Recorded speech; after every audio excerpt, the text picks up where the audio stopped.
Jail से ले आने वाला प्रभु यीशु मसीह के आदि पवित्र नाम में सपोत्र लोगों में सुन देता हूँ। सच में प्रभु का वचन को सीखने के लिए ऐसा मौका मिलना हो रहेगा तो हमारे लिए कितना आशीष की बात है। हम सब लोग विद्यार्थी हैं, हम लोग सब मानव सीखने में लगे हुए हैं। जिंदगी भर सीखेगा तो भी वो कम है। इतना आशीषदायक बातें प्रभु का वचनों में है। तो प्रभु को बहुत धन्यवाद देता है कि मानव इस दिन में हमने मंडली 7 मंडली के उसका एक अवलोकन, एक सारांश हम लोगों ने कल देखा। आज हम लोग 4 अध्याय से जब पढ़ने जा रहा है, मैं आपको कल रिक्वेस्ट किया था कि आप लोग एक बार भी कम से कम पढ़कर आना। कई लोग किया होगा, कई लोगों को टाइम नहीं मिला होगा। पढ़कर आने से हमको बातों को समझने के लिए और भी आसानी हो जाता। तो 4 और 5 अध्याय हमें मालूम है कि ये आराधना का अध्याय है। क्या है? आराधना का अध्याय है। हर एक बात जब हम प्रभु का वचन सिखाया जाता है उस समय में ध्यान से सुनेगा तो हमको का किताब समझने के लिए कोई दिक्कत नहीं। और उस बातों को जब हम अमल करेगा तो हमें विजयी होकर के प्रभु के साथ हमेशा रह सकता है ना। ये बहुत बड़ा लाभ की बात है प्रियो। आसमान बातों के पीछे मन नहीं रखना। अभी प्रभु दास ने याद दिलाया, बहुत एकदम प्रभु के आत्मा उनके द्वारा बात कर रहा था। बहुत ही श्रेष्ठ बात हमारे प्रभु ने उनके द्वारा अभी एक संदेश दिया। मैं बहुत बताता हूँ, 1 घंटे का संदेश से बढ़कर उनका वो 5 मिनट का प्रबोधन था ना। इसलिए मैं बोलता है कई बार कई समय में लोगों से प्रभु क्या बताएगा ये समझ में नहीं आएगा। तो प्रभु को बहुत धन्यवाद। आज बहुत छोटा दोनों अध्याय, बहुत छोटा अध्याय है, 4 और 5 अध्याय। तो आज हम कम से कम 4 अध्याय को पूरा पढ़ने की कोशिश करेंगे। पहले उसका 4 अध्याय का पहले वचन पढ़ेंगे। इन बातों के बाद जो मैंने दृष्टि की तो क्या देखता हूँ कि स्वर्ग में एक द्वार खुला हुआ है, और जिसको मैंने पहले तुरई के शब्द से अपने साथ बातें करते सुना था वही कहता है, यहाँ ऊपर आ जा और मैं वे बातें तुझे दिखाऊंगा जिनका इन बातों के बाद पूरा होना अवश्य है। देखिए कितना सुंदर एक बात है। अब ये वचन के अंदर कितना बात है मानव छिपा हुआ है ना। अभी तक यूहन्ना पतमस टापू में मानव दुनिया में रह करके ये बातों को देख रहा था, है ना। और प्रभु ने वहां पर जो भी दिखाया तो देखा वो बातों को मैंने प्रभु ने कहा उसका 1 अध्याय का 11 वचन में ये 7 मंडली को 1 अध्याय का 11 वचन, जो कुछ तू देखता है उसे पुस्तक में लिखकर 7 कलीसियाओं के पास भेज दे। देखा अभी मतलब ये जो भी अभी आपको दिख रहा है, जो हो रहा है वो बातों के बारे में 7 मंडली को बताने के लिए अभी ये सब पतमोस पे होकर के यूहन्ना कर रहा है। परंतु अभी यूहन्ना का स्थान बदल रहा है। आप देखिए अभी की जो बात है, ये आगे की बात जो है मंडली के समय के बाद में मतलब अभी जो होने वाला है वो बात दुनिया में रह करके दिखाने के लिए तैयार नहीं, उसके लिए स्वर्ग में लेकर गया। ये बहुत बड़ी बात है। अभी स्वर्ग में होकर के आनंदता का बातें प्रभु सिखा रहे हैं। वास्तव में ये जो हमें मिला हुआ ये प्रकाश है, ये एक्चुअली समझना सामान्य रीति में मुश्किल की बात है। सामान्य रीति में लोग ऐसे भी लोगों का मतलब बोलेगा तो आज भी प्रभु में आने के बाद में भी समझ खोला वो लोग बहुत कम है। लोगों को ज्ञान है परंतु समझ नहीं, है ना। ये एक बहुत बड़ा दुख की बात है। आज हमारा समझ खुला है क्या? मतलब उड़ाव पुत्र का क्या आया? अपने आप में आया। अपने आप में नहीं, अभी भी बहुत लोग, ये एक बड़ा धोखा की बात है। अपने आप में आएगा तभी मतलब समझ आएगा, अपने आप में आएगा तभी समझ आएगा। तो इसलिए ये जो बातें आप जब सुनता है, आपको मालूम है जब यूहन्ना को अनंतता का बात दिखाने के लिए स्वर्ग में लेकर गया, और इसके अलावा एक व्यक्ति स्वर्ग में गया, आप लोगों को मालूम है, और उस वहां पर जाकर के देखा या सुना, वो बात के बारे में कुछ भी बात नहीं बोल पाए। देखिए वो, क्योंकि मैं आपको बताऊं अभी हमको स्वर्ग के लिए बुलावट है ना। जब 2 कोरिन्थी 2 अध्याय और 12 अध्याय उसका 2 से 4। मैं मसीह में एक मनुष्य को जानता हूँ। हाँ 14 वर्ष हुए हाँ कि न जाने देह सहित हाँ न जाने देह रहित हाँ परमेश्वर जानता है। हाँ। ऐसा मनुष्य तीसरे स्वर्ग तक उठा लिया गया। हाँ मैं ऐसे मनुष्य को जानता हूँ, हाँ। न जाने देह सहित न जाने देह रहित हाँ। परमेश्वर ही जानता है हाँ कि स्वर्ग लोक पर उठा लिया गया। हाँ। और ऐसी बातें सुनी हाँ। जो कहने की नहीं हाँ, ऐसे बात सुनी जो कहने की नहीं और जिनका मुंह पर लाना मनुष्य को उचित नहीं। उचित नहीं। ओह क्या बात है प्रियो। अभी मैं आपको बोलेगा, स्वर्ग बोलेगा तो देखो चारों तरफ से मानो सुंदर फूल है, बगीचा है, उसमें तालाब है, हरियाली है, ये सब कुछ भी नहीं। आप स्वर्ग को इस रीति में बोल करके उसका एक थोड़ा भी बात आपके दिल में नहीं डर सकता। इसका मतलब स्वर्ग का बात इतना अतुल्य बात है, उसके लिए शब्द नहीं, उसके लिए कोई भी भाषा में। अभी ये प्रकाशित वाक्य में तक मतलब स्वर्ग से होने वाला उस महाक्लेश और स्वर्ग की जीवन आराधना का बात भी समझना सामान्य बुद्धि में नहीं हो सकता। ये गंभीर बात है। स्वर्ग का बात हम लोग भावना में नहीं ला सकता। इतना मानो गौरव का बात है। अभी आपको मालूम है एक घोर जंगल में रहने वाले व्यक्ति को बोलेगा, अरे बॉम्बे शहर में है ना मतलब 50 मंजिल का घर बिल्डिंग है, और उधर ही है ना फ्लाइट उड़ता है, और फ्लाइट उड़ता लोगों को लेकर के। क्या उस घोर जंगल में रहने वाले उसके बारे में क्या समझेगा? कुछ भी नहीं समझता। देखा है पर तो ये आकर ये सब देखेगा तो ये क्या है?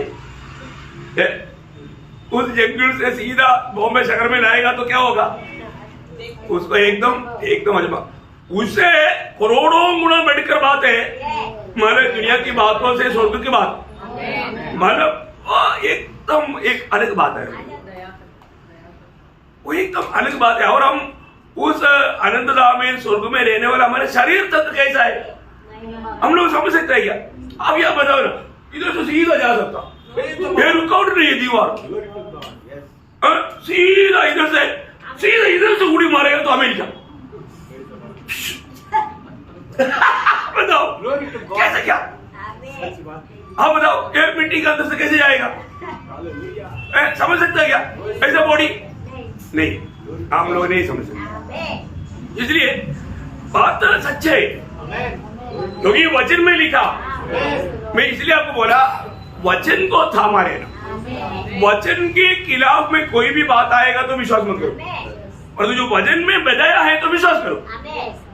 ये बात है। अभी देखो, अभी ये जो प्रभु ने 12 कोरिन्थियों 2 अध्याय का 9 वचन में क्या बोला, जो प्रभु ने अपने प्रेम करने वालों के लिए जो तैयार किया वो बातें किसी आंख से देखा नहीं, किसी कान में सुना नहीं, किसके चित्त में या मन में चढ़ा नहीं। मतलब ये नहीं सोच सकता ना, क्योंकि वो अपने भावना से बाहर है। लेकिन हमें देखो में क्या लिखा, परंतु परमेश्वर ने उनको अपने आत्मा के द्वारा हम पर प्रकट किया। हम पर आत्मा की द्वारा प्रकट किया। क्या प्रकट किया? क्योंकि आत्मा सब बातें वरन परमेश्वर की गुण बातें भी जांचता है। देखा, परमेश्वर की गुण बातों को भी जांचता है। आत्मा में मिलने वाला प्रकाश हम दूसरे को कैसे समझाएगा? ये आत्मिक बात अपन शब्दों में स्वर्ग का बात भी समझा नहीं सकता, इतना श्रेष्ठ है प्रियो। अभी हमको मालूम है, मतलब वहां पर नया यरूशलेम का सड़क सोने का है। अभी वो सोने का वास्तव में वो सोना भी नहीं है, लेकिन आपको समझने के लिए इतना मूल्यवान है। वो बात को समझाने के लिए एक दृष्टांत रूप में बताया। समझ में आया? आप उधर जाके चलो ये सोना है, देखता हूँ सोना ही नहीं है, उससे भी इधर दुनिया में मूल्यवान बात सोना है, इसलिए बताया। Praise Lord. अभी ये प्रियो, प्रभु हमें कोई मोह दे करके हमको कुछ ऐसा काम नहीं है। आप रियली प्रभु में विश्वास करेगा, विश्वास करने वाला व्यक्ति ही ये बातों को मतलब, इसलिए ना हृदय दृष्टि प्रकाशमान होना। जब तक हृदय दृष्टि प्रकाशमान नहीं होगा, हमें हमारा बुलाहट और उसका अर्थ नहीं समझेगा, ये नहीं समझेगा। ये बहुत बड़ी बात है। इसलिए अभी यहाँ पर पौलुस बोलता है वहां पर जो भी उन्होंने जो देखा या सुना उसमें से एक भी बात बोलने के लिए डरता है, क्योंकि वो इतना ज्ञानी आदमी नहीं बोल पाया तो हम क्या बोलेगा। आप बताओ अभी एक सामान्य व्यक्ति नहीं, ठीक है पत्रोस है तो पत्रोस थोड़ा अनपढ़ व्यक्ति है, परंतु पौलुस ऐसा नहीं है ना,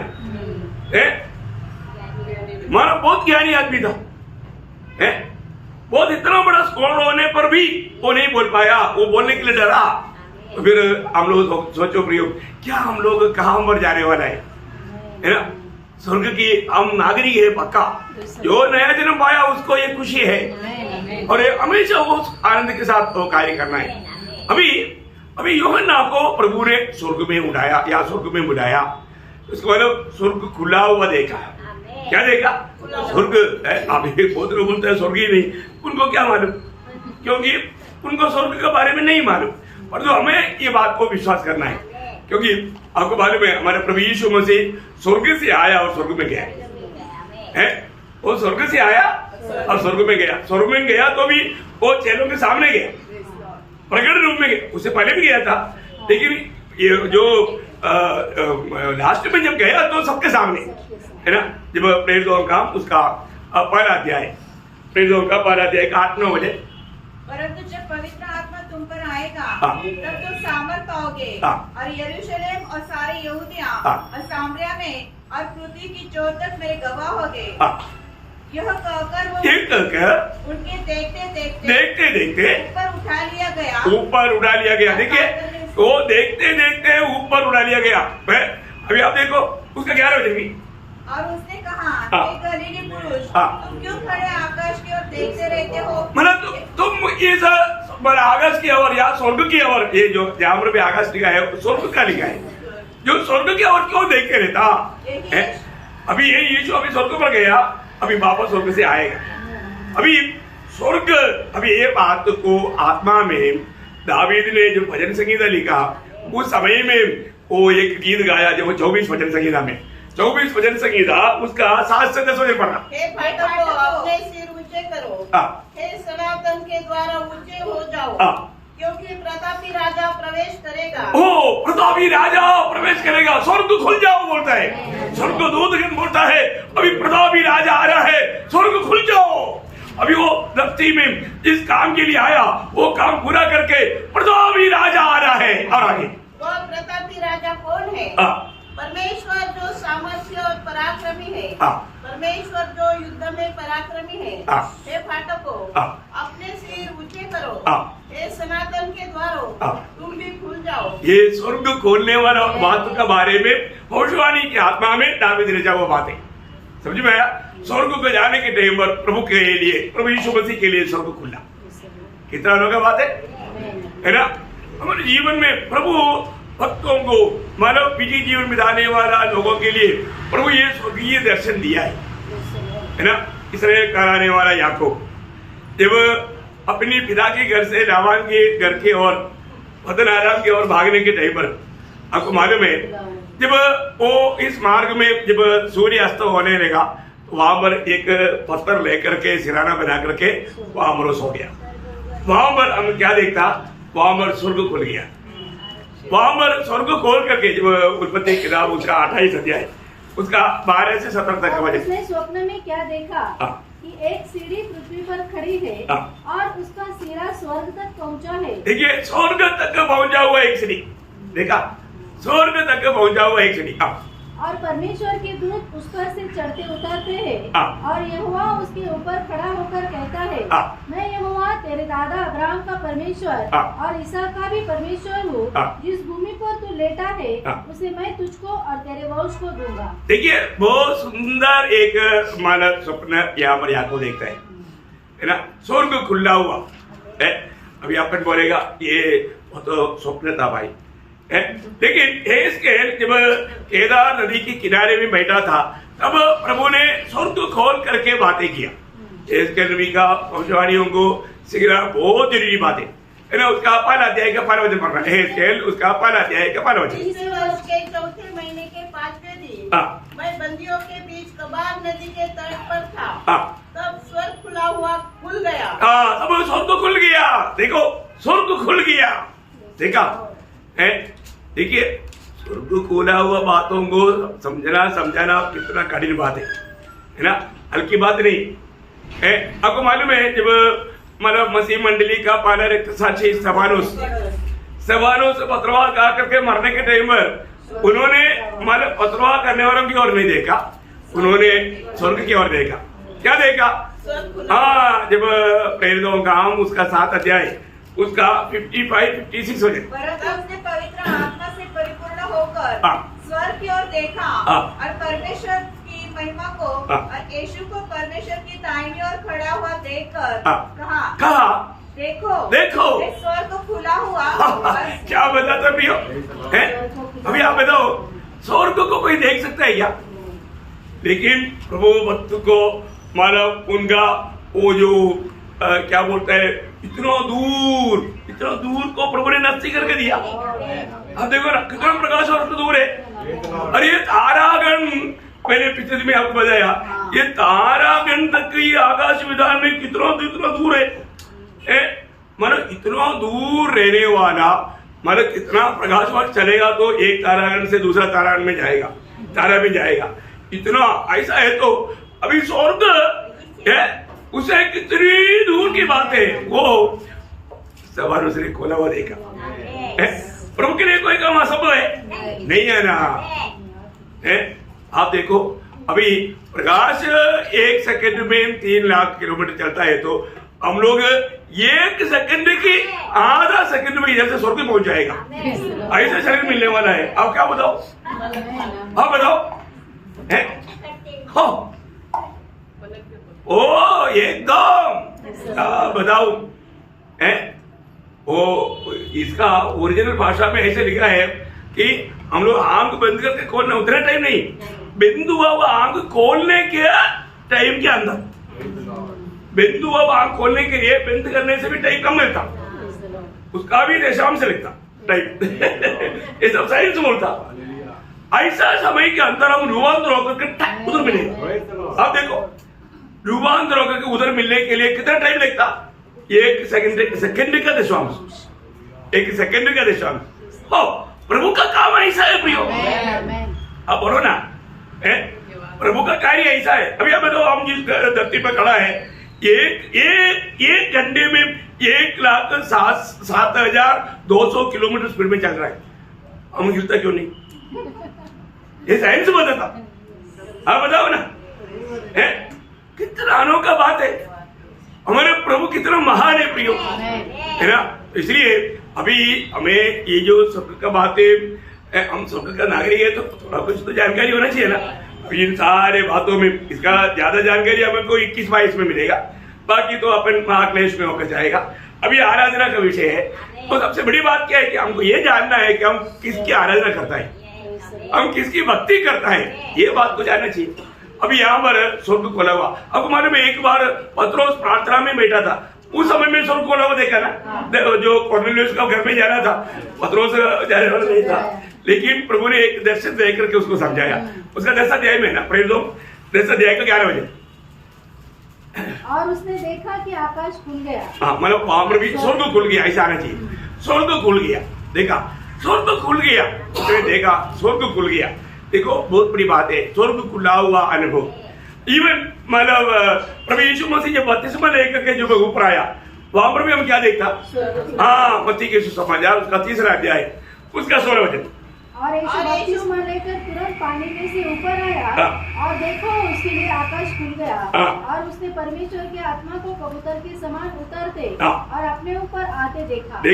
स्वर्ग से पवित्र आत्मा प्रभु यीशु पर आते हुए देखा, स्वर्ग खुल गया है ना। ये बहुत बड़ी बात है प्रिय। स्वर्ग है, नरक है, तो हमें कहाँ जाना है वो बात को अभी यहाँ पर निर्णय लेना है ना। स्वर्ग जाना है तो उस मार्ग में चलना है ना। इसके लिए जरूर प्रभु हमारे लिए बहुत अच्छा द्वार खोल कर रखा है। हमें उसको मतलब समझना चाहिए, प्रभु का बातों को मानना चाहिए। उस वचन, पहला वचन को वापस करना पड़ेगा। इन बातों के बाद जो मैंने दृष्टि की तो क्या देखता हूँ कि स्वर्ग में एक द्वार खुला हुआ, स्वर्ग में एक द्वार खुला या स्वर्ग खुला हुआ मैंने देखा। और जिसको मैंने पहले तुरही से शब्द से देखा, तुरही की शब्द। अभी ये जो अभी हम वो वहां तक आकर के आगे पढ़ने के टाइम पर उसके आगे पढ़ना है, तो तुरही की जैसा शब्द अभी आपको मालूम है, ये सब इसराइल के संबंध में बोलेगा। तो इसराइल में तुरही 3 बात के लिए तुरही बजाता था, 3 बातों के लिए, है ना। पहली बात मतलब सभा को इकट्ठा करने के लिए, सभा को इकट्ठा करने के लिए, नहीं तो मतलब सभा को यात्रा शुरू करने के लिए, कुछ करने के लिए, यहाँ से कहीं उधर जाना है उसके लिए। और एक्चुअली वहां पर एक पूर्णियों को इकट्ठा करने के लिए भी एक मतलब ध्वनि था, 3 नहीं एक्चुअली 4 है। और लड़ाई के लिए जाने के लिए तुरही, ऐसा 4 बातों के लिए, 4 बातों के लिए। अभी मेरे को आर्मी में होने के कारण हमको ये बात मालूम, सिर्फ जो हवलदार मेजरों के लिए एक कौन रहता है, वो एक ही मतलब विसिल रहता, उसमें जितना कंपनियों का हवलदार मेजर लोग जो है वो लोग से अटेंड करेगा। और तो 2 विसिल मारा तो पूरा कंपनी मतलब ये होगा, 3 विसिल मारा वो मतलब पूरा कंपनी ग्राउंड में पहुंच जाएगा। फिर उसमें मतलब ये सब नॉर्मल लेने की एक बात है। अभी ये तो आर्मी में होने के कारण मेरे को मालूम उधर का सिस्टम। तो भाई इधर इसराइल के संबंध में मतलब ये जो भी बजाया जाता था, आपको मालूम है ना, गणना का किताब में, गणना संख्या का किताब, उसका 10 अध्याय का सब वचन पढ़ने के टाइम में उसका दूसरा वचन पढ़िएगा। चांदी की 2 तुड़ियां गढ़ के बनाई जाए, तू उनको मंडली के बुलाने और छावनियों के प्रस्थान करने में काम में लाना। देखा, मंडली को बुलाने के लिए और प्रस्थान करने के लिए काम में लाना, उसका 9 वचन। और जब तुम अपने देश में किसी सताने वाले बैरी से लड़ने को निकलो, तब तुरहियों को सांस बांधकर फूंकना। देखा, मतलब लड़ाई के लिए जाने के टाइम पर भी तुरही फूकना। तुरही फूकने के समय में लोगों को मालूम है ये किसके लिए है, ये सिर्फ इकट्ठा होने के लिए है क्या, या इधर से कुछ कर आगे जाने के लिए क्या, या लड़ाई के लिए क्या। ये तुरही में ही उनको उसका सिग्नल मिल जाता, उसकी तैयारी वो लोग तुरंत कर लेता। यही एक बात है। अभी उस तुरही का जैसा एक बड़ा आवाज यहाँ पर मतलब यूहन्ना को सुनाई दिया बोलेगा, तो एक्चुअली क्या है, मंडली का स्वर्ग में जाने का समय है। देखो, क्योंकि इसके बाद में मंडली यहां पर नहीं, फिर मंडली दुनिया में नहीं। ये बात बहुत खुशी की बातें हुई। अभी आपको मालूम है, ये जो आवाज जो आया, ये आवाज है जैसे अभी प्रभु यीशु मसीह जब दुनिया में था, लाजर के कब्रिस्तान में होकर प्रभु ने क्या बोला, वो मतलब धीरे से नहीं बोला, वहां पर एक शब्द ऐसे लिखा, जब यूहन्ना 11 अध्याय उसका 43-44, यह कहकर उसने बड़े शब्द से पुकारा, बड़े शब्द से पुकारा। देखा, अभी आप देखो, सिर्फ लाजर का ही नाम लिया, क्या है, सिर्फ लाजर का ही नाम लिया। अरे तो अभी यहाँ पर होने वाला तुरही, यहाँ पर होने वाला तुरही बोलेगा तो 2 शब्द ध्यान से पढ़ना। एक पहला थिस्सलुनीकियों 4 अध्याय का 16 वचन, पहला थिस्सलुनीकियों 4 अध्याय उसका, क्योंकि प्रभु आप ही स्वर्ग से उतरेगा, उस समय ललकार और प्रधान दूत का शब्द सुनाई देगा, और परमेश्वर की तुरही फूकी जाएगी। परमेश्वर की तुरही फूकी जाएगी। देखिए, परमेश्वर की वो तुरही, अभी ये जो तुरही उसको पहला कोरिन्थी उसकी 15 अध्याय उसका 52 वचन, और यह क्षण भर में पलक मारते ही अंतिम तुरही फूकते ही होगा। अंतिम तुरही, देखा, ये अंतिम तुरही फूकते ही होगा। उस माना फूकते ही क्या होगा मालूम है, जब 90 भजन संहिता का 3रा वचन, उस शब्द में क्या बोलता मालूम है, पढ़िए 90 का 3, मिट्टी में नाता है, मिट्टी में ले जाता है, और कहता है हे आदमियों लौट आओ, लौट आओ। यही बात है, बोलो मेरे लोग लौट आओ, मेरे लोग लौट आओ बोलेगा तो अगर उस समय तक जो प्रभु यीशु मसीह में सो गया वो सब प्रभु के लोग जी उड़ेगा, और जो जीवित है हम रूपांतर होकर के फ्यूम जाएगा। मेरे लोग, ये जो मेरे लोग हमको समझने के लिए लिखा, उसमें आकाश को रिजल्ट नहीं मिलेगा। एग्जाम्पल बोलता हूं, यहां पर बैठा हुआ जो उधार पाया हुआ लोग, उनका सबका नाम वो तुरगी क्या नाम, आपके कान में जब पड़ेगा आपका नाम पड़ेगा, उस नाम जैसे पड़ेगा तुरंत आप बोला ना उतना टाइम के अंदर बदल करके बादलों में प्रभु से भेंट हो जाएगी। क्या बात है। तो मैं आपको बोलता हूं, अभी उस समय में हम लोग आशा किया वो कई लोग उधर मिलेगा नहीं, और कई लोग जाएगा बोलकर रहेगा, इधर रह जाएगा। देखना, इसलिए सावधानी से चलना प्रियो। अपने जीवन में हमको हमेशा ये बात का गवाही होना, प्रभु को प्रथम स्थान दे करके। इसी प्रकार भी मैं उस पगला पुनरुत्थान का पद तक पहुंचू करके पौलुस बोलता। अब देखो, उस उत्तम पुनरुत्थान के लिए वो इतना प्रयास करता, लापरवाही करना नहीं प्रिय।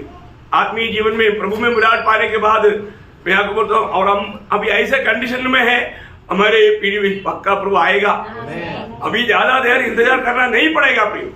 इसलिए प्रभु के खातिर, प्रभु की आत्मा पाकर, आत्मा का अधीन रहकर के जीवन में जाना सबसे बड़ी बात है। तो यहाँ पर हम देखते हैं कि उस समय में ललकार होगा, और वहां पर उसका शब्द आगे पढ़ना वही कहता है यहाँ ऊपर आ जा। बस यहाँ ऊपर आ जाओ।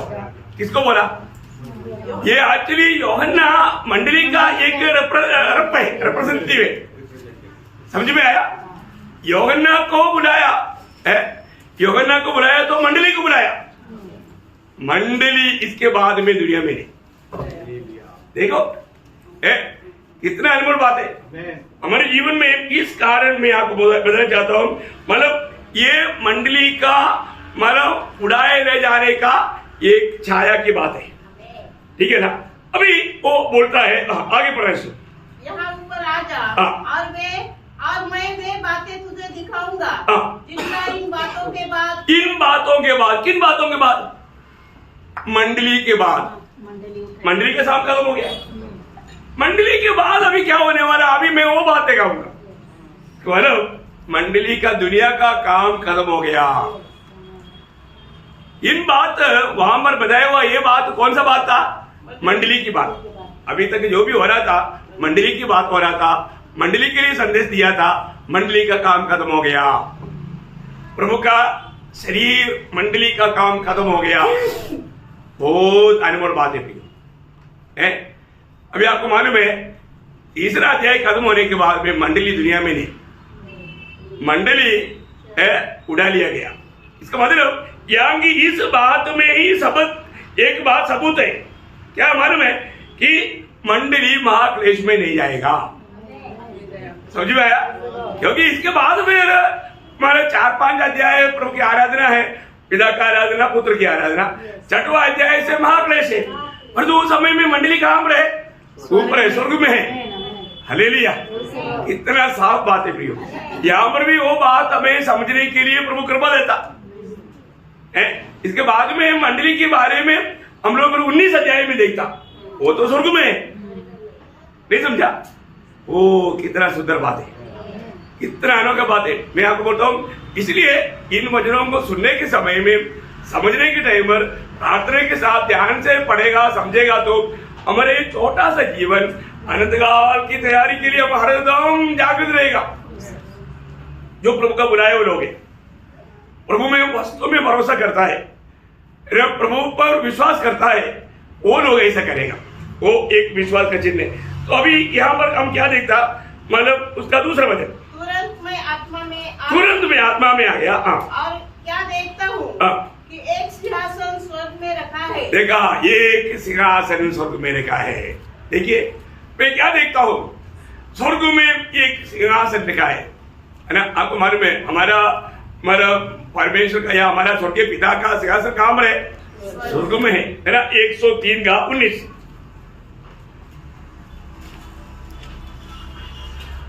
यहोवा ने तो अपना सिंहासन स्वर्ग में स्थिर किया है। हाँ, यहोवा ने तो अपना सिंहासन स्वर्ग में स्थिर किया है, स्वर्ग में स्थिर किया है। देखा है, दुनिया में कहीं रखा होता तो है, इधर का आरएसएस इधर सब उसके लिए बहुत प्रयास करता है, लेकिन हमारा उन लोगों को प्रयास करेगा तो स्वर्ग में जाएगा? स्वर्ग का सिंहासन के पास जा सकता? कभी नहीं जा सकता। तो यहोवा ने अपने सिंहासन को स्वर्ग में रखा, इसलिए वो सिंहासन पर कोई दूसरा नहीं जा सकता, वो हमारा स्वर्गीय पिता ही बैठेगा। ये हमारे लिए कितना खुशी की बात है। वो स्वर्ग में रखा है। अभी उसका तीसरा वचन परमेश्वर जो उस पर बैठा है, जो उस पर बैठा है वह यशब और मानिक के साथ दिखाई पड़ता है, और उस सिंहासन के चारों ओर मरकत सा एक मेघ धनुष दिखाई देता है। ओ देखा, इसका मतलब क्या है कि वो इतना ज्योति से भरा हुआ एक अवस्था है। यहाँ पर वो सिंहासन में बैठा हुआ उसका कोई रूप कोई दिखाई दिया? नहीं दिया। ओ कितना अद्भुत बात है। ओ हमने एक बात के जानना प्रियो, वहां पर सिंहासन में बैठा एक जन बैठा, वो कौन बैठा? पिता बैठा है। और तो पिता को कोई दिखाई दिया नहीं। और उधर का पूरा अवस्था क्या है? ज्योति, इतना ज्योति। और उसका भाषा में बोलेगा तो पहला तिमोथी उसका 6 अध्याय का 16 वचन, हाँ, अगम्य ज्योति। उसको थोड़ा पढ़नी पड़ेगा। अमरता केवल उसी की है, और वह अगम्य ज्योति में रहता है। अगम्य ज्योति में रहता है, न उसे किसी उसने कोई मनुष्य ने उसको नहीं, कभी नहीं देखा, कभी नहीं देख पाता, वो देख नहीं पाता। वो इतना बड़ा ज्योति है। अभी आपको मालूम है, सूरज जब जलते रहता है उसकी तरफ देखने के लिए इतना दूर होने के बाद में नहीं हो सकता। ऐसे है तो सूरज को बनाने वाला, अगम्य ज्योति में रहने वाला हमारा वो स्वर्गीय पिता को देखना बोलेगा तो असंभव की बात है ना। क्योंकि पहले वरना पहला अध्याय का 5 वचन में बोलता है हमारे परमेश्वर क्या है? ज्योति है। क्या है? ज्योति। ये बात बहुत गहरा अर्थ है ना। इसलिए ना हमारे जीवन में भी हम उस ज्योति की संतान होकर के हमेशा ज्योति में चलना। किसी प्रकार भी मानव अंधकार बोलेगा तो वो पाप को दिखाता है ना। प्रियो, हमारे अंदर प्रभु के साथ संबंध रहने वाला एक व्यक्ति है तो वो मन में भी अनर्थ बात सोच नहीं सकता, क्योंकि उसको तुरंत उसका दिल दोष ले आएगा। तो अभी क्या सोचा वो ज्योति में दिखता ना, वो ज्योति में दिखता है। वो ज्योति में उसकी पूरा अवस्था। अभी भी बहुत लोगों की कमी क्या है? वो ज्योति के निकट नहीं आता, ज्योति के निकट नहीं आता। मैं आपको बताना चाहता हूँ, हमें हमेशा मतलब वहां पर प्रभु का कोई रूप नहीं बताया, क्योंकि वो ज्योति है, वो ज्योति है ना। अभी हम रूप देखने वाला है भविष्य में। ये सिर्फ हमारे लिए प्रभु ने दिया हुआ एक बड़ा तोहफा है, वो हमें मिला हुआ सौभाग्य था। हम प्रभु का संतान है तो किस रीति में हमें जीवन बिताना प्रियो, ये जीवन में ये सब बातों का मतलब सही नेम डालना। क्योंकि आपको मालूम है इस जीवन में जब मत्ती के 5 अध्याय 8 वचन में प्रभु ने क्या बोला? जिसका दिल पवित्र है वो प्रभु को देखेगा, वो देखेगा। दिल पवित्र है, दिल पवित्र है, दिल पवित्र है। इसलिए हमारे दिल में किसी प्रकार का भी ये बातों को प्राप्त करना है।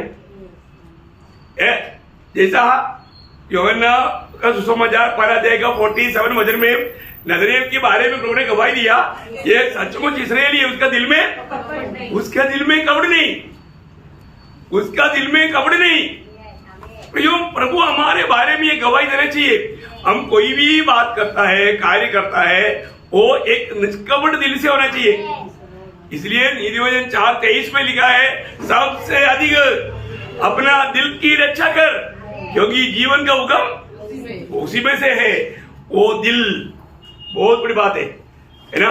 इसलिए अगर दिल में थोड़ा कुछ भी नफरत कड़वाहट रह करके भक्ति करेगा, प्रियो, आप प्रभु को देखने का अनंत काल तक आपको मौका नहीं मिलेगा। ये सारे बातों पे तैयारी यहाँ पर करना है। उधर जाने के बाद में शुद्धिकरण का कोई मार्ग है क्या? नहीं। इधर ही इधर हमें रोज अपने आप को शुद्ध करना। इसलिए प्रभु अपने वचन के द्वारा प्रभु हमको धोते रहता, तो धोया नहीं जाता क्योंकि हम उस वचन के अधीन नहीं होता। कब धोया जाएगा? जो वचन सुनेगा वो वचन मानेगा, तब धोया जाने वाले को है। परंतु वचन सुनने पर भी लोग दिल से नहीं सुनता, प्रभु जो बात करता है वो दिल से नहीं मानता, तो फिर धोया जाने का अनुभव है नहीं। बहुत बड़ी बात है ये जो अभी मैं आपको बोल रहा, ये 2-3 अध्याय का जो स्टडी हुआ, कितने लोगों ने एक दिन भी घर में जाकर के आज प्रभु ने मुझसे क्या कहा, को इस मंडली के जीवन की बारे में जब बताया तो मेरे जिंदगी से मिलने वाला कोई बात तो मेरे जीवन में से है क्या, मुझे मन करने की जरूरत है क्या? कितने लोग बरका बरका है तो बड़ी बात, अच्छी बात है, तो तुरंत फिर आपके जीवन में कितना फर्क दिखाई देना चाहिए ना है? अभी सकाई के जीवन में यीशु मसीह आया, कैसे मालूम पड़ा? यीशु मसीह ने क्यों बोला आज इस घर में उधार आया? क्यों बोला? उसका एक्शन है प्रियो। हम प्रभु में आने के बाद में हमारे जीवन में क्या एक्शन है? अभी हम रोज मैं बार मेरे इच्छा नहीं, प्रभु की इच्छा, मैं बोला आप लोग कम से कम एक दिन एक व्यक्ति को कम से कम ट्रैक्ट देना, तो समझ आया, सुनाना है। ये जो YouTube में जो देखता है उसको कम से कम मतलब स्टेटस में डाल के लोगों को भेजना। कितने लोग भेजा? थोड़ा लाइक करना, ये पैसा का खर्चा है क्या? फिर भी कितने लोग किया? नहीं करता क्या है ना, आज्ञा मानने वाला स्वभाव अपना है नहीं। अभी भी कौन सी आत्मा का अधीन है पर को? हम प्रभु में आने से पहले आके नहीं मानने वाला आत्मा का अधीनता करके एफएससी 2:2 में लिखा है। अभी भी वही है ना, उधार पाया बोलता है, लेकिन ये सुनने वाला वचन प्रियो, ये आपको बिना खर्च का, बिना तकलीफ का बड़ा प्रतिफल पाने वाला बात बताया। मैं आपको बताया ना, एक व्यक्ति हमेशा सड़क पर खड़ा होकर के ट्रैक्ट बांटता था। उसने देखा अरे मैं 2-3 साल से देता हूं, अभी कोई उधार नहीं पाता, कोई आगे नहीं आता, चलो जाने तो अभी मैं ट्रैक्ट नहीं बांटेगा। उसने बांटना बंद कर दिया है। 2 साल के बाद में वो उधर से जा रहा था, दूसरा एक व्यक्ति खड़ा होकर ट्रैक्ट बांट रहा है। तो उसने बोला यार तू बर्बाद का काम क्यों करता? बोला क्यों? बोला मैं पहले इधर ही खड़ा होकर मैं करता था और कोई आया नहीं, इसलिए मैंने बंद कर दिया। बोला अब तो आपका हाथ से तो मुझे मिला, अभी आपने बंद किया, मैं शुरू किया। देखा हो, उसको बहुत पछतावा आया है। वो उधर से ट्रैक्ट दिया हुआ व्यक्ति है, अभी उधर ट्रैक्ट बांट रहा है और ये बंद करके घर में बैठा हुआ है। देखा कितना प्रियो, प्रभु का वचन कहता है 1 कुरिन्थी 15 देगा 58 वचन में, प्रभु में जो काम करता है, परिश्रम करता है, कभी व्यर्थ नहीं प्रियो। अपनी एक व्यक्ति को प्रभु यीशु तुझे प्यार करता है, इतना भी बोला ना, काम हो गया, प्रभु ने काम कर दिया। परंतु ये सब आत्मा का बोझ में, आत्मा का अगुवाई में, प्रभु का महिमा के लिए बोलना, कैसे भी मजबूरी में नहीं, प्रभु का दास से बोलना, ये सब हम करता है प्रभु का प्रेम में, प्रभु का प्रेम में विवेश होकर के करना प्रियो, तभी प्रभु महिमा लेता। प्रभु उस बात में, शब्द में प्रभु कार्य करता। मैंने कई बार देखा भी, मतलब बहुत से अच्छे जब प्रभु के दास लोग जब मतलब अमेरिका से या अन्य देशों से जब इधर आकर के प्रचार करता था ना, प्रभु यीशु तुझे प्यार करता है, प्रभु यीशु तुझे प्यार करता है। 10 मिनट वही बात बोलते रहे, उधर रोना शुरू कर, कोई संदेश नहीं दिया। क्या बोला? प्रभु यीशु तुझे हो। मैं आपको बोलता ना, कई मिशनरियों का वो मैं उसका नाम भूल गया, वो एक मानव प्रभु का दास अफ्रीका में जाकर के वो लोग मानव वो उनको उधर का गोत्र का वो नेता ने मारा और उसको मैंने खा लिया। तो उसका पत्नी गया, उसका पत्नी को बहुत लोगों ने मना किया, लेकिन वो बोले नहीं मैं जाएगा, मेरे को प्रभु बोलते जाओ। उधर गया, उधर जाकर के वो बोला प्रभु यीशु तुझे प्यार करता है, ये बात सुनाने के लिए मेरी पति आया था, तुम लोगों ने उसको मारकर खाया। अभी प्रभु मुझे बोला तुम जाके बताओ, ये सुन के उधर का जिसने मारा खाया था वो मन रहा, वो प्रभु में आया, वो उस गोत्र का नेता था, फिर वो पूरा गोत्र प्रभु में आया। चरित्र है प्रियो, ये कोई कहानी नहीं। आप मुझे बताओ, है यो प्रभु का वचन जीवन का वचन है, जीवन को बदलता है। इसलिए अपने को ये जानना है कि मैं जब वचन सुनता है तो कुछ मनोरंजन के लिए सुनता है या ज्ञान बढ़ाने के लिए सुनता है, किस रीति में सुनता और कैसे मैं अमल करता, ये बात को जानना बहुत बड़ी बात है। जो भी है प्रभु सबको सहायता करे। तो यहाँ पर हम क्या देखता, यहाँ पर हम देखता है कि वहां पर स्वर्ग में प्रभु यीशु मसीह सिंहासन में बैठा, मतलब पिता परमेश्वर वो सिंहासन में बैठा है। वहां पर थोड़ा सा आगे परमेश्वर तीसरा वचन, उस सिंहासन के चारों ओर 24 सिंहासन है और इन सिंहासन पर 24 नहीं वो 4 वचन में हो गया, तीसरा वचन वापस पढ़िए। जो उस पर बैठा है वह यशब और मानिक कैसा दिखाई पड़ता है और उस सिंहासन के चारों ओर मरकत सा एक मेघ धनुष दिखाई देता है। एक मेघ धनुष, ये मेघ धनुष मतलब स्वर्ग में कैसे आया? ये मनुष्य के साथ का प्रभु का वाचा का एक चिन्ह है, समझ में आया? ये मनुष्य के साथ का प्रभु का वाचा का एक चिन्ह है। देखो ये बहुत बड़ी बात है। प्रभु मैं आपको बताना चाहता हूँ, अनादिकाल में परमेश्वर का दिल की बहुत बड़ा एक आग्रह था मनुष्य को बनाना, है ना। अभी ये बात वास्तव में शायद प्रभु स्वर्गदूतों को भी बनाने से पहले प्रभु का दिल भी इच्छा था, लेकिन प्रभु जो भी करता है उसकी समय के अनुसार करता है ना। अभी मनुष्य पाप करके परमेश्वर की महिमा से रहित होकर के नष्ट हो गया। वो अनुभव में प्रभु ने पापियों को नष्ट करने के लिए दुनिया में नोह के समय में जलप्रलय भेजा। जलप्रलय भेजने के बाद में नोह जब उधर से जब बाहर आया, नोह ने परमेश्वर के लिए एक भेंट चढ़ाया, प्रभु प्रसन्न हुआ। उस समय में मृत्यु के साथ और मनुष्य के साथ जानवर के साथ प्रभु ने वाचा बांधा। वो वाचा का चिन्ह है यहाँ पर बोला हुआ, क्या उसको बोलता है? मेघ धनुष। मेघ धनुष उत्पत्ति किताब 1-2 वचन पढ़ेंगे, उसका 9 अध्याय का 17 से 12 वचन पढ़ना। फिर परमेश्वर ने 12 से 17 सॉरी 12 से 17। परमेश्वर ने कहा, जो वाचा मैं तुम्हारे साथ और जितने जीवित प्राणी तुम्हारे संग है उन सबके साथ भी युग युग के पीढ़ियों के लिए बांधता हूँ, उसका यह चिन्ह है। ये चिन्ह है, मैंने बादल में अपना धनुष रखा है। आपने देखा ना?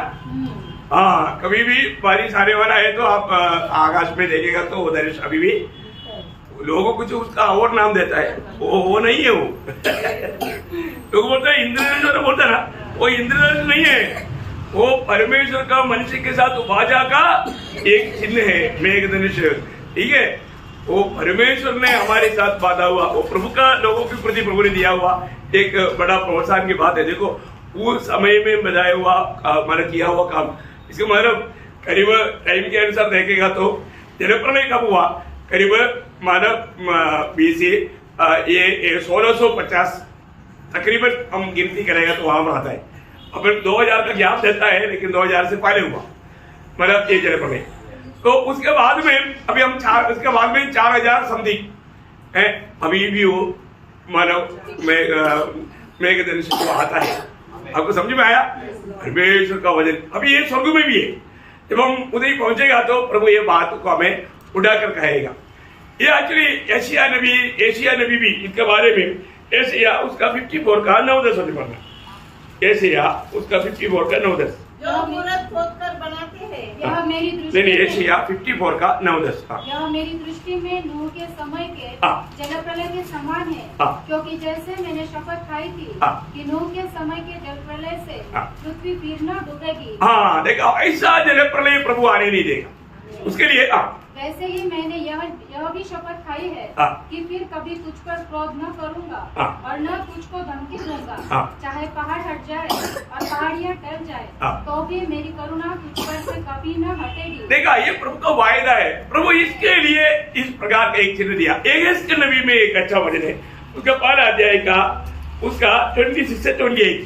जो आकाश मंडल उसके सिरों के ऊपर था, उसके ऊपर मानव कुछ नीलम का बना हुआ सिंहासन था। उस सिंहासन के ऊपर मनुष्य के समान कोई दिखाई देता था। उसकी कमर से लेकर ऊपर की ओर मुझे मानो झलकाया हुआ पीतल का सा दिखाई पड़ा और उसके भीतर और चारों ओर आग की सी दिखाई पड़ती थी। फिर उस मनुष्य की कमर से लेकर नीचे की ओर और भी कुछ मुझे आग की सी दिखाई पड़ती थी और उसके चारों ओर प्रकाश था। जैसे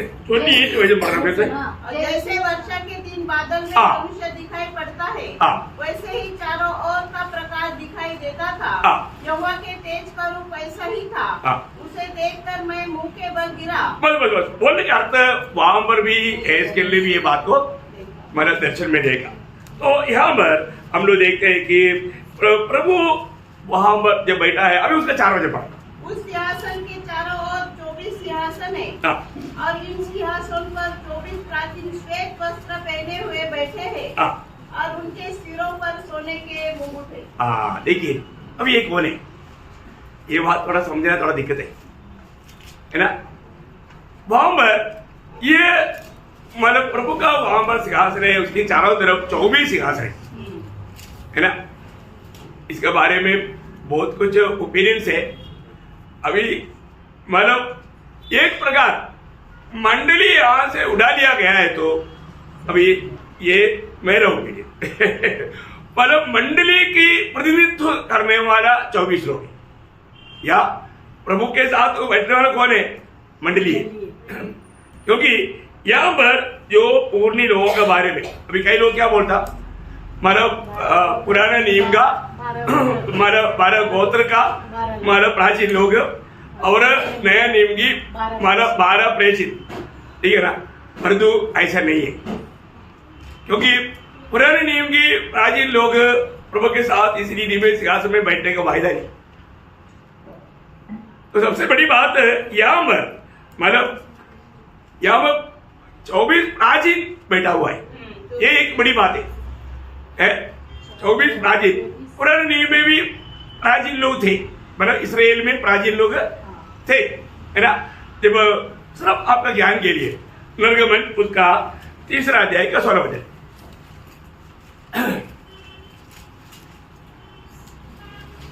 इसलिए अब जाकर इस्राएली पुर्णियों को इकट्ठा कर, इस्राएली पुर्णियों को या प्राचीनों को, वहां पर जो लिखा है प्राचीनों को, है ना, उसका 24 का 1। फिर उसने मूसा से कहा, तू हारून, नाबात, अबीहू और इस्राएलियों के 70 पुर्णियों को समेत 70 पुर्णी या 70 प्राचीन, वहां पर भी प्राचीन आना चाहिए। मानो कोई पूर्ण लिखा तो भी बराबर है, बराबर।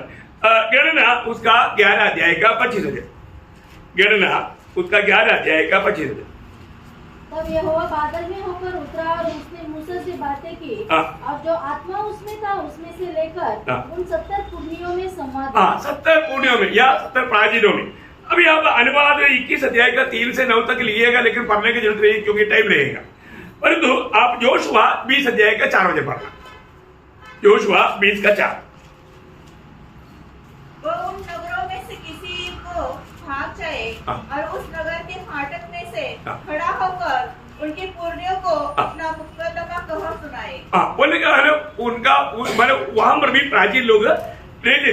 अब ये बात रूत का संबंध में, बोस का संबंध में हम लोग रूत का किताब 4 अध्याय का 2 वचन में और उसका 10-11 वचन में भी देखता है। बोलने का मतलब पुराने नियम में प्राचीन लोग रहते थे, उनकी अध्यक्षता में कुछ भी डिसीजन लिया जाता था, है ना। उसी प्रकार आपको मालूम है नया नियम में मतलब प्रभु ने नियुक्त किया हुआ प्राचीन लोग हैं, मंडली का अगुआ लोगों को मानव वचन में प्राचीन लोग कहा जाता है ना। जब प्रेरित का उसका 14 अध्याय का 23 वचन,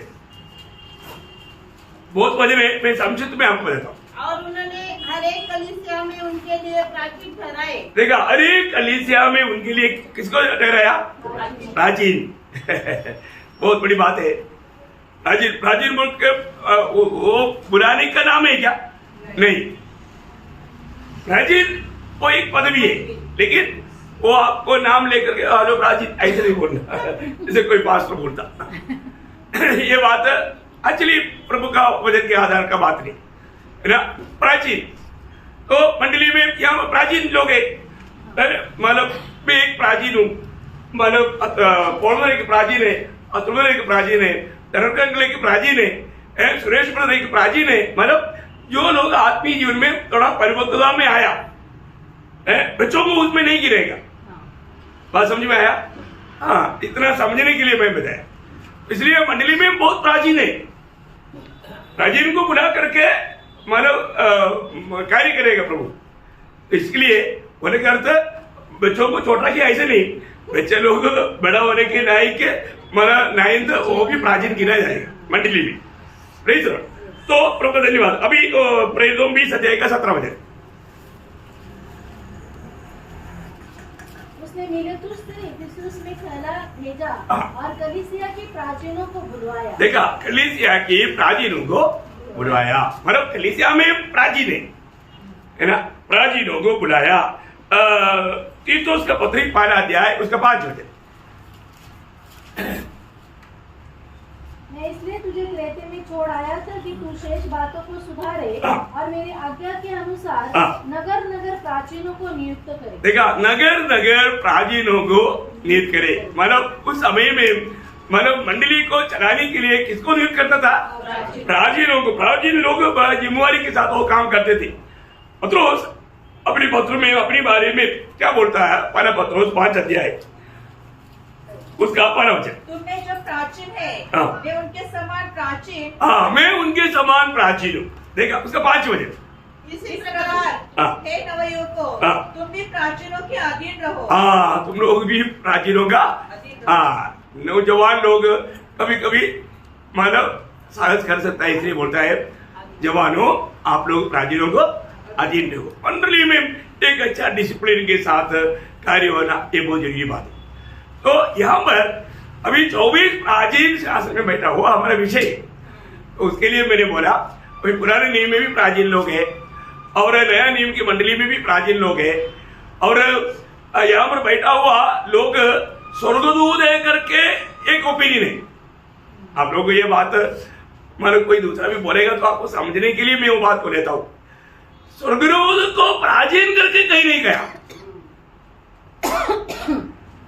अभी कुछ लोग बताता है ये 24 मानव शास्त्र में जो बैठा है स्वर्गदूत है करके, मतलब कुछ लोग सिखाता है स्वर्गदूत है करके सिखाता है, क्योंकि मतलब कुछ शब्द मतलब उसके लिए भी है।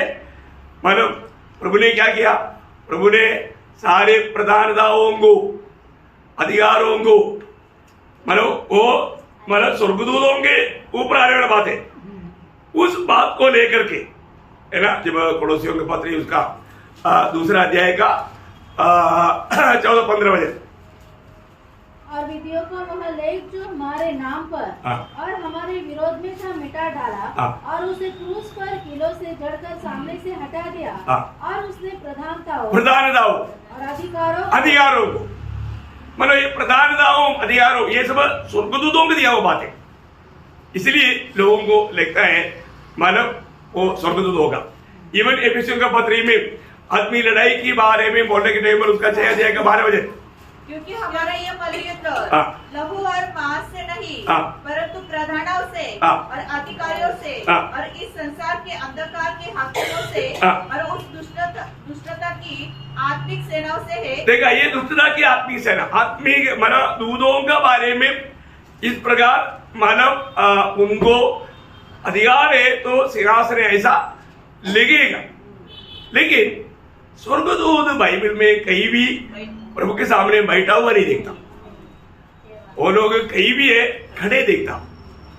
प्रभु को उस दिन वो लोग बैठ नहीं सकते। ये कुछ वचन में आपको पढ़ाता हूं क्योंकि ये बातें आपका जानकारी में होना चाहिए। इसके लिए एसेकिएल में किताब पढ़ा जाएगा 24-25 वचन।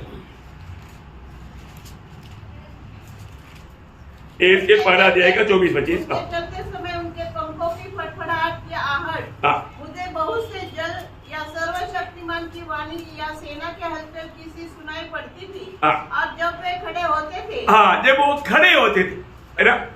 अभी आपको ज्यादा वजन है उसी का 10 का 3 अपने रेफरेंस लिख दिएगा। 10 का 3 उसका 17 और उसका 19। ऐसे 6 का 2 दानियल 7:10। ईयोब का 2 वचन है, उसमें से एक वचन थोड़ा पढ़िएगा आपको थोड़ा क्लियर होने के लिए। ईयोब 1:6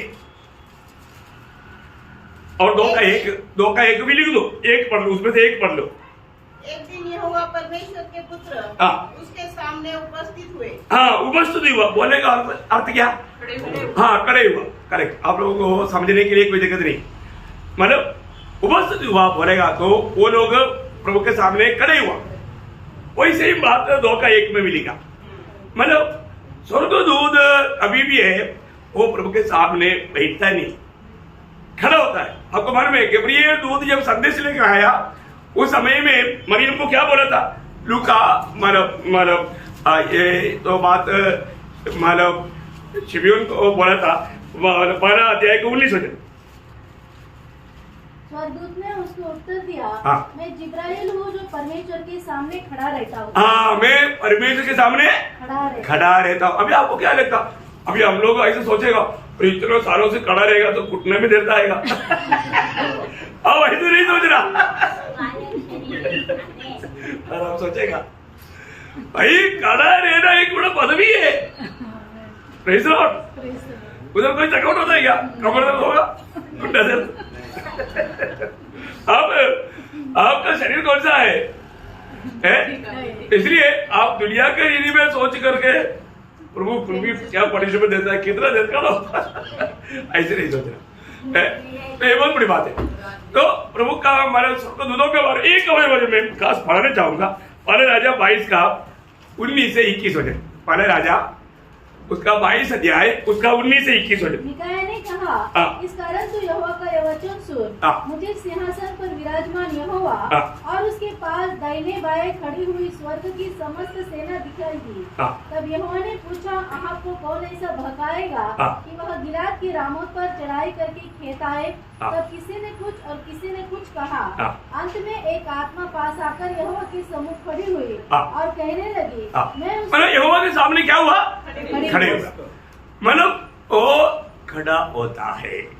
लेकिन बाइबल में प्रभु के साथ बैठेगा करके जो बताया हुआ एकमात्र रूप मंडली, ये बाइबल में आप पढ़ेगा तो इसके अलावा कोई भी प्रभु के साथ बैठने के लिए वचन में परमिशन नहीं है।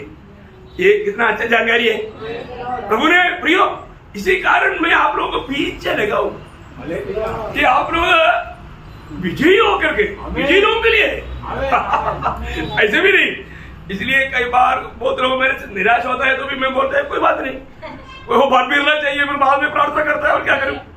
वो कहीं मन कठोर ना करे, लेकिन ये वायदा हमें नष्ट नहीं कर, क्योंकि प्रभु ने दिया वो वायदा है। प्रभु का हर एक वायदा में हाँ है ना नहीं। ऐसा है तो जब मत्ती उसकी 19 अध्याय का 28 वचन, मत्ती उसका 19 अध्याय का 28 वचन। यीशु ने उनसे कहा, मैं तुमसे सच कहता हूँ कि नई सृष्टि में जब मनुष्य का पुत्र अपनी महिमा के सिंहासन पर बैठेगा तो तुम भी जो मेरे पीछे हो लिए हो 12 सिंहासन पर बैठकर, देखो 12 सिंहासन पर बैठकर, देखो 12 अभी ये 6 लोगों के लिए दिया हुआ बात है। 6 लोग 12 गोत्रों पर इसराइल में राज करेगा, हम लोग इंडिया में राज करेगा। ये कितना अनोखी बात है। हर एक को प्रभु ने दिया, मतलब सब बांट कर रखा है, भले से तैयार है। क्या अनोखा बात है। अब पढ़िए मतलब लूका उसका 22 का 30, लूका 22 का 30। ताकि तुम मेरे राज्य में मेरी मेज पर खाओ पियो, वरन सिंहासन पर बैठकर, सिंहासन पर बैठकर, देखो हमको वो शब्द मिलना सिंहासन पर बैठकर। प्रभु हमें देने वालों में एक तोहफा है सिंहासन, एक प्रकार का तोहफा है मुकुट। ये इन सारे बातों को अभी हम लोग सही रीति में समझ कर जाएगा तो हमारे जीवन में बहुत बदलाव आएगा। ध्यान से सुनेगा है ना। अभी प्रभु बोला सिंहासन पर बैठ करके। अभी प्रकाशित वाक्य 20 अध्याय का 4 वचन और 6 वचन। फिर मैंने सिंहासन देखे और उन पर लोग बैठ गए और उनको न्याय करने का अधिकार दिया गया। देखा वे लोग बैठ गया। 6 वचन। और धन्य और पवित्र वह है जो इस का भाग्य है, ऐसों पर दूसरी मृत्यु का कुछ भी अधिकार नहीं, पर वे परमेश्वर और मसीह के याजक होंगे और उसके साथ 1000 वर्ष तक राज्य करेंगे। तो राज करने वाले लोग प्रभु के साथ सिंहासन में बैठेगा, ये प्रभु का वायदा है ना। अभी 1-2 वचन खास वचन है, मैं इसलिए वो भी पढ़ा करके शायद आज बंद करेगा, 4 वचन में करना पड़ेगा लगता है। तो देखिए, जब यूहन्ना का सुसमाचार 17 अध्याय प्रभु यीशु मसीह दुनिया में रहकर पिता से प्रार्थना किया हुआ प्रार्थना अध्याय, उस प्रार्थना अध्याय में भी यीशु मसीह पिता को कहने वाले शब्द हमारा खानों में अगर जुनसा है तो कितना अच्छी बात है। उसका 24 वचन, हे पिता, मैं चाहता हूँ कि जिन्हें तूने मुझे दिया है, जहाँ मैं हूँ वहाँ वे भी मेरे साथ हो, कि वे मेरी उस महिमा को देखे जो तूने मुझे दी है, क्योंकि तूने जगत की उत्पत्ति से पहले मुझसे प्रेम रखा। ओ बहुत बड़ी बात है, मतलब वो भी मेरे साथ, मतलब बैठना है। बैठने वाला शब्द मैं आपको उसका 12 अध्याय का 26 में देता हूँ, 12 अध्याय का 26 वचन। यदि कोई मेरी सेवा करे तो मेरे पीछे हो ले, और जहाँ मैं हूँ वहाँ मेरा सेवक भी होगा। यदि कोई मेरी सेवा करे तो मेरा पिता उसका आदर करेगा। मतलब ऐसा है, मतलब मेरे साथ बैठेगा, पर वो शब्द उधर नहीं आया ना, नहीं आया, मतलब मराठी में है नहीं, ओके। तो लेकिन आखिरी में ये शब्द जो सबका उस पे है, प्रकाशित वाक्य में आपने ध्यान किया था 3:21, जो जय पाए, मैं जो जय पाए मैं उसे अपने सिंहासन पर बैठाऊंगा, जैसे मैं भी जय पाकर अपने पिता के साथ उसके सिंहासन पर बैठ गया। प्रयोग का मतलब क्या है कि मंडली को बैठने के लिए प्रभु ने अधिकार दिया, मतलब अवकाश दिया।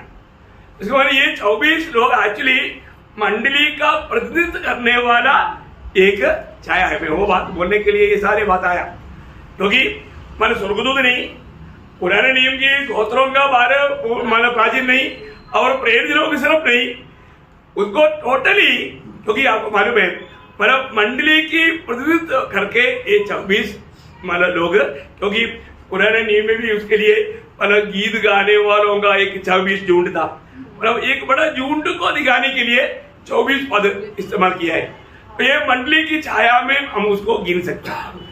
तो बोलने के अर्थ यहाँ पर प्रभु के साथ जो मतलब चारों तरफ 24 प्राचीन बैठा हुआ जब देखा, वो विजयी लोग हैं, मंडली में विजयी लोग हैं। ये बहुत बड़ी बात है। इसी कारण हमें विजयी होकर के जीवन बिताने जरूरी है, बात है प्रियो। मैं आपको आपका थोड़ा भी मेरी नजर में जब ढीलापन दिखता है या थोड़ा उदासीनता या कुछ ठंडापन दिखता है, तो मैं आपको प्रोत्साहन करता है। आप कैसा मतलब प्रभावित होता है मुझे मालूम नहीं। कोई लोग मतलब दिल में नफरत भी करता होगा, कुड़कुड़ाता भी होगा, लेकिन मुझे नुकसान नहीं, आपको नुकसान है। नुकसान आपको है। मैं तो प्रभु में आपको विजयी होने के लिए प्रोत्साहन दिया, और वो बात आपने उसको गलत रीति में लिया, क्या करेगा? गलती किसका है? समझाने वाला का नहीं है, सुनना और मानना भी। क्योंकि अपना जीवन का लक्ष्य क्या है? आप कहीं से भी मानव प्रभु के साथ राज करने में भी आना चाहिए। मैं आपको बोला ना, ये 1000 साल का राज भी एक तोहफा है, जैसे सिंहासन तोहफा है, मुकुट तोहफा है, और ये 1000 साल का राज भी एक तोहफा है। ये हमारे लिए एक बड़ा वायदा है, इसको हमें हासिल करना है। तो 5 वचन से कल हम देखेंगे, 5 वचन से 11 वचन तक आगे 5 अध्याय का भी देखेंगे। छोटा अध्याय है। प्रभु को मैं धन्यवाद देता हूँ, आपने थोड़ा कुछ समझ गया ना? ये 4 वचन क्लियर हो गया? हाँ, कोई बात रह गया, कोई डाउट है तो पूछना है, आप पूछेगा या आप एक पर्ची लिखकर देगा, तो मैं वो बात को भी अगला संदेश में उसको भी शामिल करा करके सबके लिए आज का बात रहेगा। क्योंकि ये बात अभी माना इससे भी बढ़कर भयंकर बात है। अभी 6 अध्याय से आपका बहुत बात समझने में कठिन आएगा, लेकिन आपको बहुत सरल रूप में समझाएगा। अब ये बात आपको अभी समझ में आया करके मैं आशा करता हूँ। वो जो 24 प्राचीन जो है, अभी मतलब कई लोग कई प्रकार का ओपिनियन बोलेगा, तो भी आपको समझने के लिए है वो पुराने नियम की मतलब साजिद लोग नहीं है, नया नियम का सिर्फ प्रेषित भी नहीं, प्रेषित बैठेगा लेकिन वो भी सिर्फ नहीं, क्योंकि वो 12 है ना, ये तो 24 है ना। हाँ, इसको मतलब वो मंडली को दर्शाता है करके हम लोग उसमें मतलब समझ सकते है ना। तो दूध नहीं, स्वर्गदूत नहीं है ना, ये बात कभी कभी इवन मतलब मन की गवाही की समय की लोग था करके बोलता है, लेकिन उसका कोई एक भी वजन नहीं प्रूफ करने के लिए। ऐसा कई ओपिनियन बहुत रहता है, वो सुना हुआ जाना हुआ ओपिनियन भी इसलिए आपको सुनाता है। कोई कुछ और भी कहीं प्रकार बोलेगा तो भी अरे हमारे प्रभुदास ने गलत सिखाया, ऐसे नहीं सोच रहा। ये बातों में मतलब अपने को उस बात को जांच करके उसमें सबसे क्लियर बात क्या आता है वो बात को, अभी आप पढ़ाई करने के लिए आपको और कुछ ऐसा लगा, ऐसा सोच करके भी आप फेल होगा, ऐसे भी नहीं। इन बातों में आप जीत गया हार गया ऐसा बात नहीं आएगा, लेकिन प्रभु के लिए एक अच्छा उत्साही होकर जीवन बिताना ये बहुत बड़ी बात है। लेकिन यहाँ पर हम प्रभु के साथ बैठेगा, कौन बैठेगा? जो विजय पाएगा, जो जय पाएगा। तो प्रभु आपको बहुत आशीष दे, प्रभु को महिमा मिले। आमीन।